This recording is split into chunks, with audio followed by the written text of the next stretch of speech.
Hi, my name is Tanner Matthews, and my project incorporated politics and science fiction, and it compared 1984 Stalinism and actually American socialism in it, how they relate. First, I thought it was necessary to discuss a reason why 1984 was written. 1984 is one of the greatest examples of a dystopian society. Orwell feared a post-apocalyptic world under a dictatorship, and the new technology that was coming out, like TVs and computers and things like that, although computers were still a while away, it made him fear that it was easier for the government to censor, control, or watch the citizens. So he feared that there would be eventually a government that would use these devices to control the masses. It remains one of the most powerful warnings issued against the dangers of a totalitarian society. 1984 is about a citizen named Winston Smith who lives in a totalitarian state of Oceania. Big Brother is the leader of the party. The party is the government that rules over the citizens. And they rule with an iron fist. Often there are images and posters all around Oceania that portray Big Brother as this hero and that glorify him. He also censors all individual thought and individual invention to help suppress any sort of political rebellion that could ever arise. Winston desperately wants to break away from the suppression, and he begins writing his personal thoughts in a journal, which is extremely illegal in the eyes of the party, because nothing should be hidden from the government.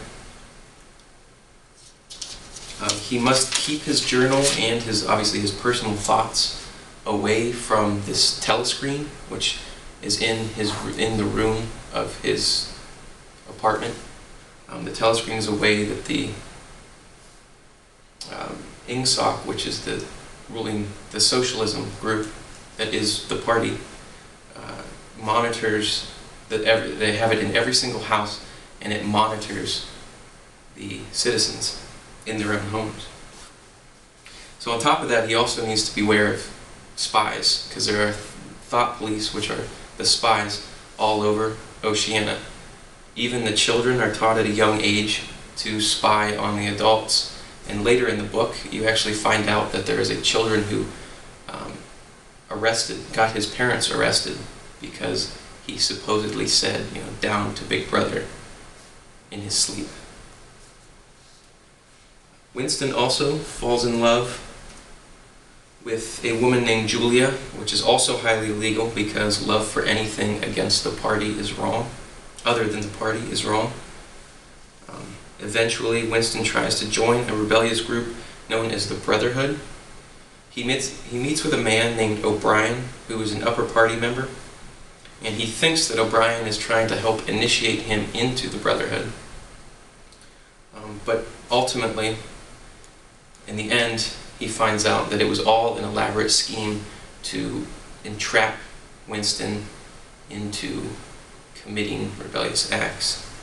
He eventually gets caught by the thought police in a hotel room with Julia. And he finds out Julia was all part of the plot, and eventually he is taken to the Ministry of Love, which isn't very lovey. There he suffers torture from O'Brien for months on ends, including starvation and everything. That's all trying to almost reprogram him from the start to be a better party member. He's taken to room 101, where he is to meet his worst fear, and right before he is consumed by his nightmare, he loses all hope and he snaps. And then he is eventually reinstated back into the world of Oceania, a perfect party member with no hope and no love for anything but the party.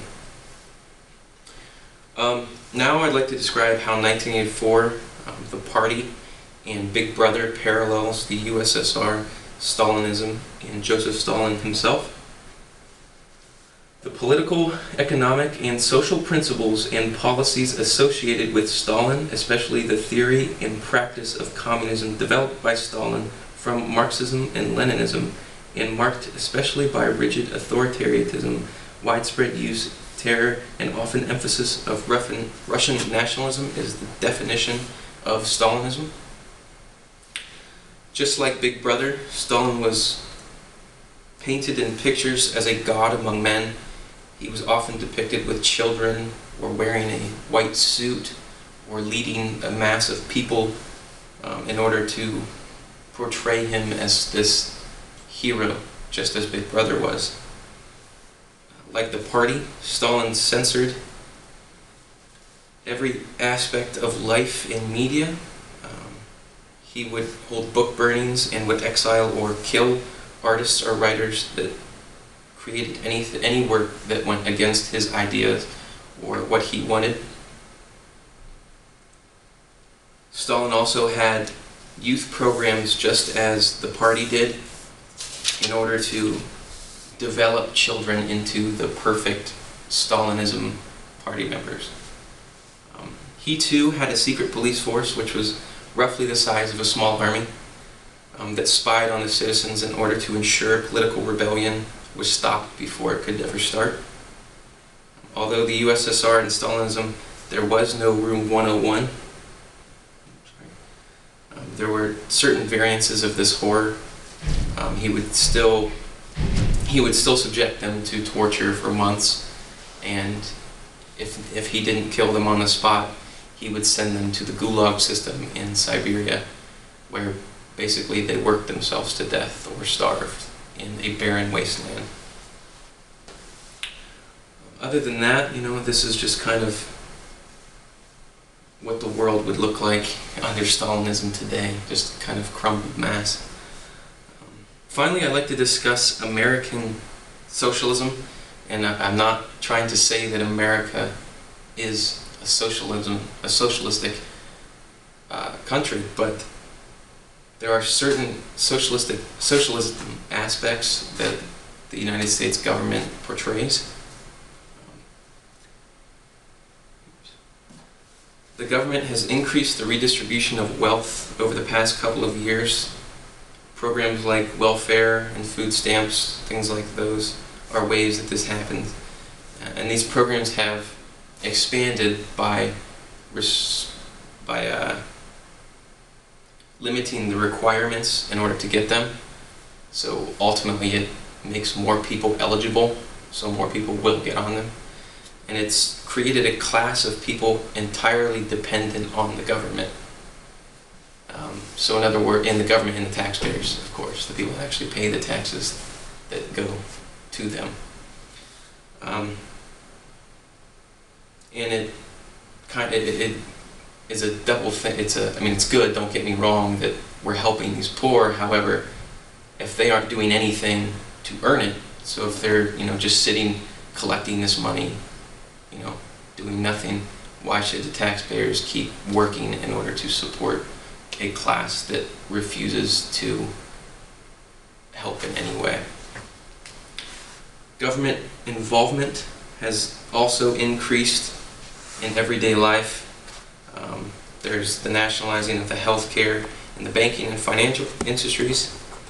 And basically there's a tax on everything we do. For instance, in Stalin times, the government took all land, and if you wanted to have it, you had to lease it from the government.